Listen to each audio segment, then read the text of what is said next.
Kasosyong Erwin, yes po, ano po yan? Kasosyong Reynaldo, wait lang ha. Yung sa McDonald Brothers, sir. Pasensya na, bago lang po. Welcome po. Masaya ako, maraming new faces ha. Salamat po. Okay, kasosyong Erwin, ano yan? Di ba po, yung idea nila parang pinakalat, pinasabog po. Pero ayaw ng brothers ng magdagdag ng mga bagong pakulo dun sa business nila. Yung patulad nung sa yung sa juice na powder. Yung parang applicable, parang nagigets niyo po ba yung tanong?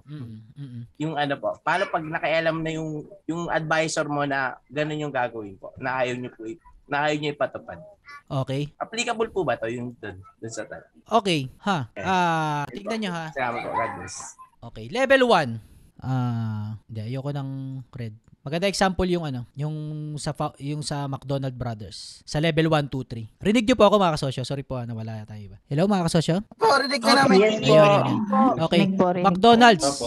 Pag-usapan McDo, no? Alin yung level 1 sa istorya ng McDonald's? Si pangalan ng magkapatid? Christine, anong pangalan ng magkapatid? Ito, panto ni Christine yung McDonald Si Christine Maxpilo Sino yung magkapatid? Si Dick, saka si Dick and Rick. Enric ba yun? Rick po ata. Rick, McDonald Brothers. Okay, sila yung talaga, no? Okay, so gumawa sila ng isang McDonald, di ba? Gawa sila. Ang system po. Di ba? Gumawa sila niyan. May isa sila McDonald, no? May art na nun May ganyan na yun May brand na yun May brand na yun. Okay? Tapos, kaso ayaw ni Dick saka ni Rick ipapasabugin. Ayaw nila. Bakit ayaw? May sakit sa puso si Dick yata o si Rick.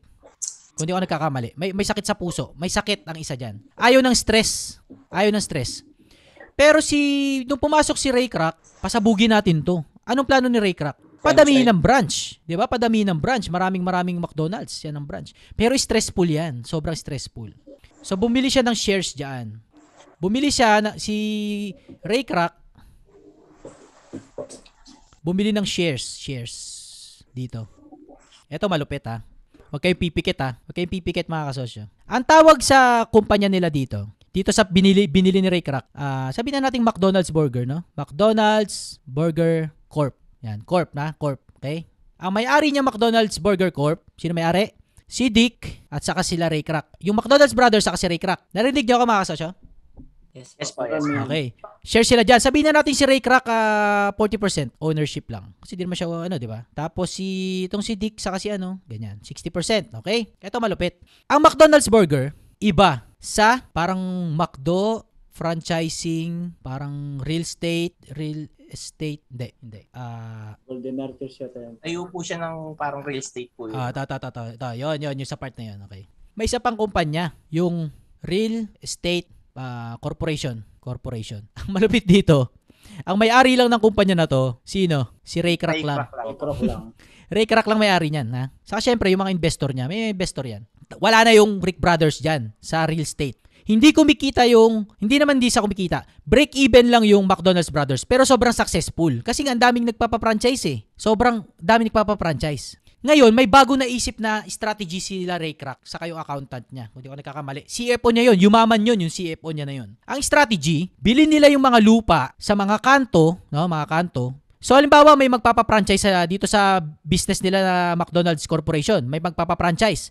So, hahanap ng lupa yan. Yan tao na yan, yung franchisee, hahanap ng lupa. Ngayon, yung i-offer nilang lupa, neto nila Ray Kroc, ay lupa na pagmamayari nung real estate corporation. Ang pinambili nila dyan sa lupa, pera nang galing sa bangko. Dati kasi madali pa kumita sa bangko maliit pa interest. Pero itong franchisee nila, nagre-renta sa real estate corporation ni Ray Kroc na hindi nakasali yung Dick and Rick McBrothers. Ngayon, nagtatalo si Ray Kroc sa kayo to. Ayoko yung gawin niyang ganyan. Huwag mong gawin niyang milkshake, huwag mong gawin yan. Hindi ko gusto yan. Ayaw ni Rick yan, ayaw ni Dick yan. Huwag mong palitan yung mascot, ayoko niyan. Nagtatalo sila. Hindi na magkasundo, buyout na. Buyout. Si Ray Kroc, binili yung shares ni Dick at ni Rick. Alis na kayo sa McDonald's. Pero may tig $1 million si Rick saka si Dick. Minus tax. May 1 million si Dick, may 1 million si Rick. Di milyonaryo na si Dick saka si Rick. Si Ray Kroc, bound sa utang. Kasi nangutang siya para bilhin yung shares nito. Kundi man baon, basta may liability. Pero hawak pa rin ni Ray Kroc, hawak niya na yung real estate corporation na nag-handle ng mga lupa kung saan nagtatayo ng McDonald's yung mga kumukuha ng franchisee ng McDonald's sa store. Kita nyo, ibang opportunity yung real estate corporation. Isa new corp, maaring may mga bagong investor yan na hindi nakasali si Rick and Dick. Ngayon, hindi nagkasundo si Ray Kroc at saka si Dick. Di buyout ko na kayo. Hindi tayo magkasundo Kung di nyo ako i-buyout, ako i-buyout nyo. Bilhin nyo ako. Bilhin nyo yung shares ko. Wala naman pera si Dick saka si Rick Sabi ko sa inyo, pangarap ang basihan ng tagumpay. Mas malaki ang pangarap mo, mas malayo mararating mo. Si Dick saka si Rick, meron silang profitable na product, which is okay. Pero ang pangarap nila hanggang isang store lang. Si Ray Kroc, ang pangarap niya, maraming store sa buong US. O pinakamaraming store sa buong mundo. Sila may pinakamaraming franchisee. Kaya si Ray Kroc ang namayagpag. Sa sobrang payagpag ni Ray Kroc, kaya niyang sabihin na hindi si Rick at si Dick ang founder ng McDonald's. Kaya niya sabihin na ang founder ng McDonald's ay ako. Kung sino nagtagumpay hanggang dulo, siya may kakayanang baguhin ng history. O saan na si Dick, saka Rick, saka si Rick? Wala nga, halos di nga natin matandaan yung pangalan Sino yun? Si Dick? Si Rick? Sino yun? Sir Arvin, may tanong ako dyan. Yes. Yung sa movie kasi, di ba parang hindi nabigyan ng royalty si Rick at Dick. Ano yun? Parang plain, ano ba yun? Naloko lang talaga sila? Hindi, kasi binasa ko yung isang buong libro nun yung McDonald's na basta may isang libro yon yung McDonald's talaga. Doon yung maano yung struggle ni Ray Kroc. Naging parang masama kasi si Ray Kroc dito para di niya binigyan ng shares, parang kalaban niya to. Story na lang yun. Kaya gano'n maniniwala sa mga pelikula ha. Kasi ang pelikula kailangan may drama yan. Kailangan may drama yan para mag-buy-in yung mga watchers. Para ma-satisfy yung konsepto ng film. Yung konsepto ng storyline, no? Hindi gano'n totoo. Ang tunay na storya, sa pagkakaalam ko, no? Peste talaga tong dalawang to. Yun nabasa ko Peste. Buisit yang dalawa na yan. Si Ray Kroc, mataas talaga pangarap. Bakit? Matanda na si Ray Kroc. 60 plus na siya. Last shot na to ni Ray Kroc. Pag di pa siya nagtagumpay dito, talo na siya sa buhay niya. So nakikita ko dito si Ray Kroc, boom ang franchising nun. Parang Axie, ganun. Talagang boom. Parang sa panahon na yun, pag franchising, ang model mo, boom ka. So, wave to na pinasok ni Ray Kroc. Kaso, ayaw ni Dick sa ni Rick kasi nga, maliit lang pangarap nitong dalawa. Ayaw nila ng improvement. Gusto nila ganun lang. No? Si Ray Kroc mataas. So, ang ginawa ni Ray Kroc, binenta niya yung shares, binenta niya yung kumpanya niya, yung una niya. Ang una niyang kumpanya, yung milkshake na machine. Bebenta siya nun. Binenta niya yun, tas nangutang siya sa bangko para lang bilhin tong dalawang hinayupak na to para matanggal sa kumpanya. Ganong kalaki yung risk ni Ray Kroc kasi naniniwala siya sa McDonald's. Yun ang tunay na founder. Pinusta lahat. Baon sa utang to si Ray Kroc. Para lang bilhin tong dalawang to, umalis lang kayo. Umalis na kayo dito kasi hindi ko mapalaki kasi buwisit kayo At saka isa pa, may naimbento siyang real estate corporation. Tignan nyo yung elemento ng just start. Sa isang negosyo, basta nagsimula kayo, may makikita kayong kumikinang na opportunity. Ito sa nakita ni Ray Kroc dahil ayaw niya na isama tong dalawang to, gawa siya ng bagong korporasyon. Real estate corporation. Hindi sila nagmamahalan No? Ito yung sumabog. Hindi to sumabog tong real estate. Bakit? Kasi kuro utang to Kuro utang ang pambili nila ng lupa, leverage. Nakautang sila sa bangko kasi meron silang McDonald's Corporation. Kailangan ng bangko. Rinig nyo ako mga kasosyo? Yes po. Okay. So mga bangko, maliit pa kasi interest rate nun Napaka-genius nung strategy nung CFO. Mangutang tayo sa bangko, pambili nito, collateral natin, may meron tayong business, atin to. Ngayon, pag tinayuan to ng franchisee ng store ng McDonald's, tataas yung value ng lupa. Pag tumaas yung value ng lupa, mako-collateral ulit nila yan sa bagong lupa ulit na bibili nung bagong franchisee na magre-rent sa kanila. Magka-cash flow sa kanila ng rent monthly na pambayad nila sa bangko. Huwag yung gagawin ngayon yan dahil ang interest rate ngayon, hindi na kayo mabubuhay. Iba na interest rate ngayon. Inimbento na interest rate ngayon para mamatay kang may utang. Dati yan ang structure. Papansin nyo, mas marami nagsarang McDonald's ngayon kaysa sa Jollibee. Ewan ko pansin nyo, pero ako napapansin ko Mas marami nagsarang store na McDonald's kaysa sa Jollibee. Pansin nyo ba? O ako lang nakapansin? Wali, yung isang McDo rito na trademark na namin, naging Jollibee. Yun ang sinasabi ko. Yun ang sinasabi ko. May isa kong, teorya ko lang po Nakatayo kasi sa leverage strategy ang McDonald's. So, utang, bayad, utang, collateral. So, pag may humintong cash flow na isang franchisee, wala na sila mababayad sa bangko. So, ang structure ngayon nag-pandemic, patayin na natin yung mga negosyong hindi kumikita. Sarado na natin. Kasi papatayin tayo niyan lalo Wala tayong pang collateral o ganun. Baka binangkrap na nga nila Kasi kada isang ganitong negosyo, new business yan. New corp po yan. Pag nangutang sa bangko itong korporasyon na to, walang kinalaman yung isang korporasyon. Ang bankrupt lang ito. Kung may utang tong korporasyon na to, tong store na to sa bangko, sa BPI kunwari, no?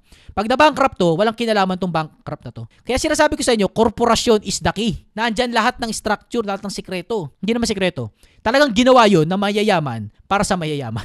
Kasi talaga yun talaga eh. Wala talaga sa Google, wala sa libro. Pag na-experience mo at nakita ng dalawang mata mo at marami ka ng experience sa pagnenegosyo, mabubuo sa mga mata mo kung ano nangyayari. Mabubuo. Malinaw ba kung bakit wala nang shares sila McDonald's dito sa real estate corporation na ni Ray Kroc? At mas mataas ang pangarap ni Ray Kroc. O wala na sila. Maski sa history, wala na sila. Hindi natin matandaan eh. Si Ray Kroc ang founder ng McDonald's. Bakit? Kasi sabi niya. Di ba? May angal ba si Dick saka si Rick? Hindi, wala. Wala na sila sinabi eh. Wala na sila eh. Bayad na sila eh. Tapos na sila. Bayad na kayo. Bye-bye. Nung lalo lumaki yung stock, yung share value ng McDonald's, yung napunta sila sa public company, nung napunta sa public company public company, yung nagpunta sila sa stock market, ang McDonald's, anong nangyari? Lahat ng utang ni Ray Kroc, bayad. Kahit dami niyang utang nung una, bayad lahat sa sobrang yaman niya nung napunta sa stock market yung McDonald's. Wag po kayo maniniwala gano'n sa mga pelikula ha, mga kasosyo. Basahin niyo yung libro. Ang pelikula po, ginawa yan para maging enticing. No? So, kapag meron kayong halimbawa, may bagong palabas, halimbawa, Arvin Urubia the movie, no? Wag niyo paniniwalaan yung pelikula. No? Baka kuro yun, no? Baka kuro... Yes, kasosyo. Ayos lang naman kasi parang ang problema nung isa na nagtanong kanina, yung paano yung magiging problema, 'di ba, kapag kinain ka nung kasosyo mo, nung kinuha mong kasosyo. Bali para sa akin naman, ang magandang mangyayari doon, ayos lang na ma-buyout ka. Pero mag-stay ka ng royalties, yung parang ginagawa ni Elon Musk, yung parang ganun. Pwede naman yun, pero kasi hindi magkasundo kasi si Ray Kroc sa kasi yung magkapatid eh. So may internal conflict. So ba't mo bibigyan ng royalties yun? Sinabi nila na may royalties sila, pero na-dissolve, di ba? Itong pininiwalaan ko may royalty pa rin. Yun ang pininiwalaan ko. Hindi na na-confirm eh. Walang nag-confirm na kung totoo ba na hinayjack ni Ray Kroc yung tinarantado niya yung dalawa. Wala naka-confirm. Isa lang ang sure, hindi na lumaki yung share ng McDonald's. Di sana yumaman naman palalo. Ibig sabihin, naiwan na yung yaman. Kasi sabi lang ni Ray Kroc na i-dissolve na yung kumpanya na yan, ang tumataas ng value, itong bagong kumpanya. Wala na, ang shares niya nandun sa isang kumpanya, wala dito sa isa. May internal conflict, kaya mabuti na lang mag-buyout na lang. Blessing pa nga eh. Di ka magkasundo eh. Ganun talaga. Kaya okay lang na korporasyon. Kasi kahit ma-dissolve yung kumpanya, buo pa rin yung gustong lumaban. Kasi sa akin, parang yun po ba yung ginawa ni Tony Tangkachong sa Mang Inasal? Binili yung ownership ng Mang Inasal. Kwento mo sa kanila, iinom lang ako ng kuha lang ng tubig. Ano ba nangyari doon? Sigurado ka ba dyan? Baka naman chismis lang yan, Reynaldo ha? Hindi, parang sinabi lang, di ba? Ganun. Sandali, inom lang akong tubig. Nabibitin yung ano ko eh. Ha? Kwento ka muna dyan. Si Ma'am Ana, andyan pa ba? Daldal muna kasosyo Ana. 1 minute lang mga kasosyo ha. Wait lang po. Na ano yung lalamunan ko eh. Na maingay. Ay, yun pala si Sir Ariel, oh.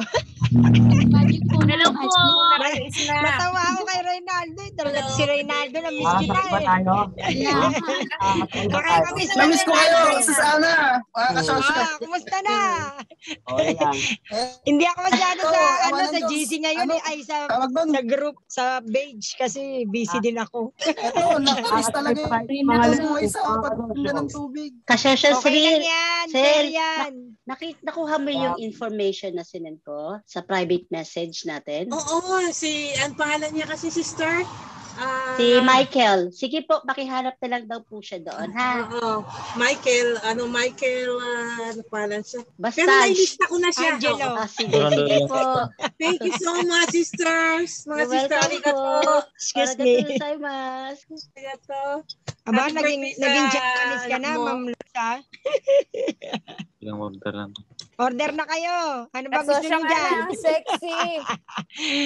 Paliligo sana ako. Hindi na ako nakabutan. Lintik. Hindi wala ko galing ako sa lugi eh. Nakakaano kasi eh. Di ba nakakamiss kasi yung Zoom meeting. Ang hirap pa hindi ako makapasok. Buti na lang may natanggal yata. Baka parang may nalag. Nalubat na eh. Oo, siguro. May nalaglag. Kanina pa kaya ako pasok ng pasok 30 30 minutes hindi ako makapasok eh. Din. Na nga ako ng anak ko. Tingnan mo, ambay talaga ng Diyos. Walang dinner yung mga amo ko. Di ang katulong eh. Ako din eh. Oo, di ba? Sabi ko, ang galing mo. Wala kaming dinner. Hindi sila kumain. O, hindi busy ang katulong. Oo. Pero sa bagay, alam naman ng amo ko palagi yan pag may Zoom meeting. Supportive naman. Masaya ako. Nakikita niya naman. Kayo? Nasa maayos na kalagayan ko sa gitna ng pandemya. Kami, okay lang naman. Nasa abroad kami, siyempre. Kayo, mag-ingat kayo dyan kasi dyan sa Pilipinas yung mas worse. Oo. Dito sa Hong Kong, 0 cases na dito eh. Tsaka masunurin dito mga tao, wala reklamo. Tama. Katulad dyan sa Pilipinas, puro reklamo. Open! Sunod. Ano nga daw? Huwag magpa-vaccine kasi mazumbi daw. Oo ba yun? Hindi naman. Hindi pa naman. Vaccine kasi may allergy ako. Mga Pinoy lang nagsabi niyan. Hindi pa naman Pero ako totoo po zombie, yun. Sorry ha. Pero totoo siya. Hindi kami nagbibiro. Yes. Hello. Exactly. You can observe a year para malaman nyo yung totoo. Kasi hindi pa yan lalabas. Hindi namin kayo nakikita, madam. Saan ka ba? Sa Christy Spain. Kasi yes. Kasi gano'n madilim po kasi sa lugar ko. Kaya hindi po medyo gabi na. Sino nagsasalita? Yun, Christy Spain. Coach Chris po from Spain. Ayan, nandiyan si Sir Arvin. Prince Reyes. Si Chris po from Spain. Ala, lagot yung mga nagba-vaccine. So, mamano na tayo ng zombie. Yung mga hindi nagba-vaccine. Hindi naman po totoo. Para sa akin, hindi po totoo. Hindi bakit? Yung mga nila, family nang naggumawa ng vaccine na yan, di una yun ma-zombie, una yun sila nagpa-vaccine eh. Hindi naman sila nagpa-vaccine siguro. Bakit naman sila gumawa ng vaccine kung hindi naman pala sila magpa-vaccine? Di ba? Ang dami na po natin vaccine. Pas na muna dyan sa vaccine. Bago na maging zombie. Mga maiingay talaga dyan, oh. Sinong noisy dyan? Sige, balik lang po tayo dun sa ni Reynaldo. Magandang tanong. Thank you, Ma'am Ana, sa pagsalo ng meron kasing destructive buyout at saka cooperative buyout. Na doon sa nangyari sa Ray Kroc sa ganun. Babuyout ka na kasi para lumayas ka na dito. Sa istorya naman po nila Sir Tony Tan Caktiong sa kanila idol Injap Sia, no. Nakitaan talaga na magaling ni Sir Tony Tan Caktiong si Sir Injap Sia. Sa tingin ko lang hindi ko po alam.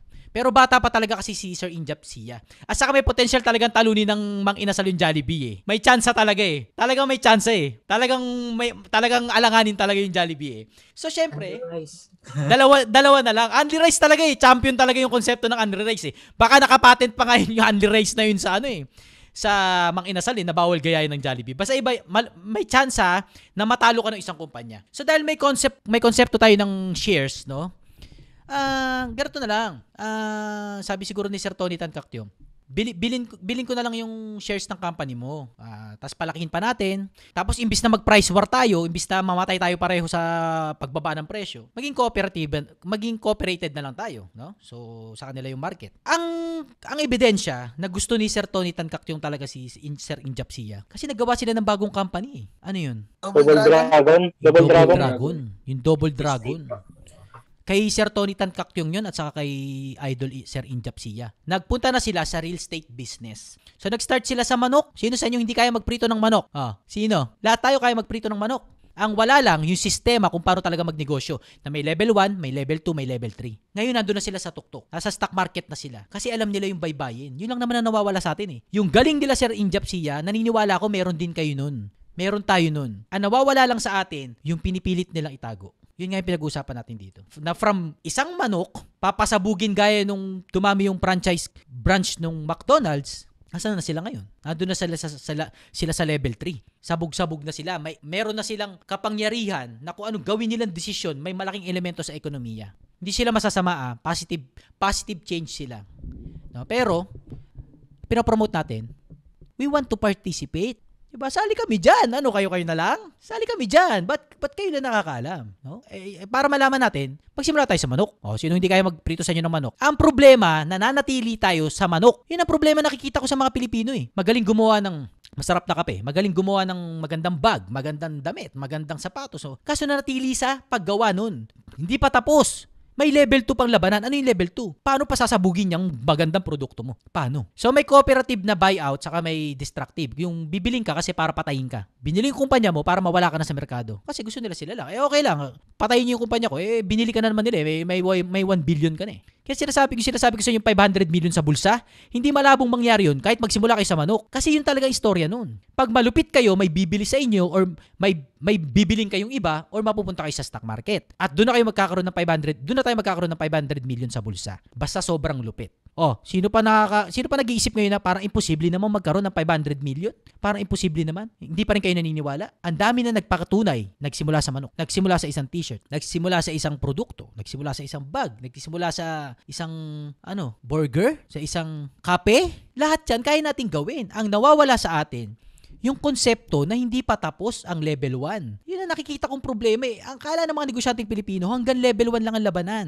Yun lang ang pinaulit-ulit ko na pa-level 2 na tayo, mga kasosyo, pa-level 2 na. Dahil pag tinuruan ko, pag ang pinag-uusapan natin dito ay hanggang level 1 lang, wala, tatanda tayo lahat, mamatay tayo lahat, mahirap pa rin tayo lahat. Kasi hindi, umpisa lang yung ganda ng produkto, no? May kasunod pang laban. Pero hindi ka mapupunta sa laban sa level 2 kung yung produkto nga nang natin, sablay. So, prerequisite pa rin na malupit yung produkto. Okay? So, may dalawang klase, hindi ka bibilin kasi para kalabanin ka. Minsan bibilin ka kasi gusto ka. At saka para maging coordinated na lang tayo. Hindi na tayo maglaban sa market. Alam niyo yung competition? It promotes price war. Di ba?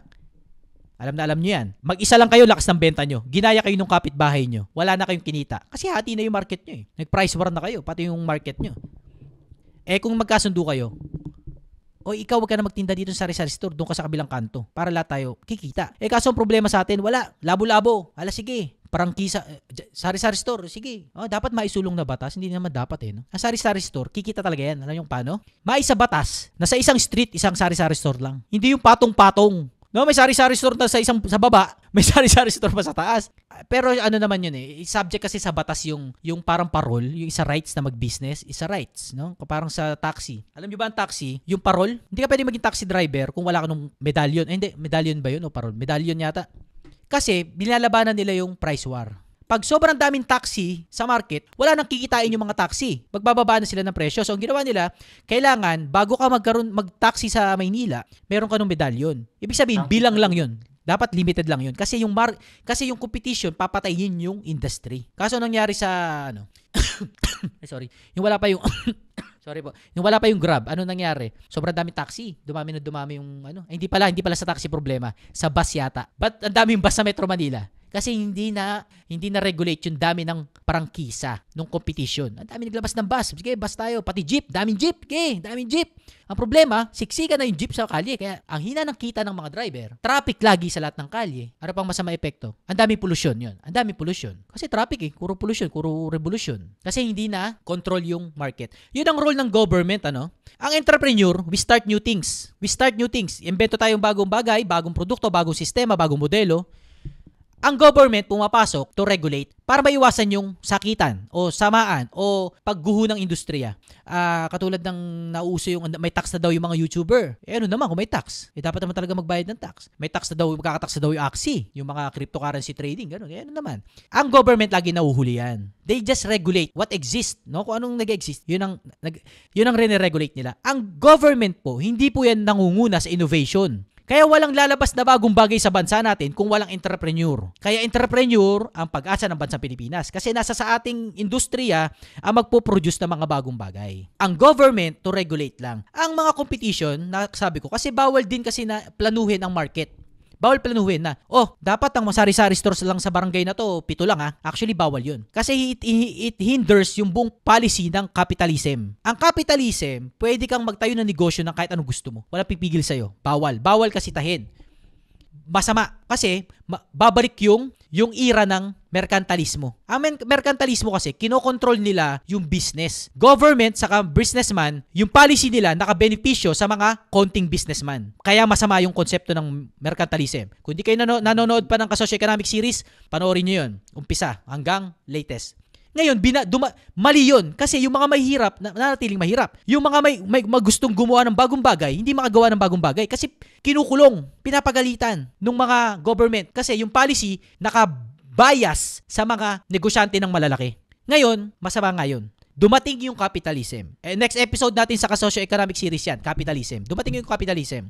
Ang konsepto ng capitalism, kahit sino pwede na magsimula ng venture niya. Pwedeng gumawa ng bagong payong, tapos ibenta. Pwedeng gumawa ng bagong trend, tapos i-execute, gumawa ng kotse, ganyan. Wala nang say ang government. Magkakasay na lang yung government kapag dapat ka nang i-regulate. Kapag nakakapeste ka na, o kaya sobrang yaman mo na, kasi nagmo-monopolize ka na, masama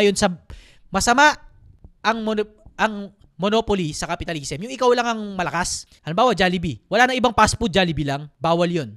Monopoly yun. Bawal yun sa batas. So, hindi makukulong yung Jollibee kasi may Mang Inasal, may McDonald's, may Burger King. Hindi makukulong. Kasi hindi ako monopoly kahit ako pinakamaraming benta dito. Marami akong kalaban. Kasi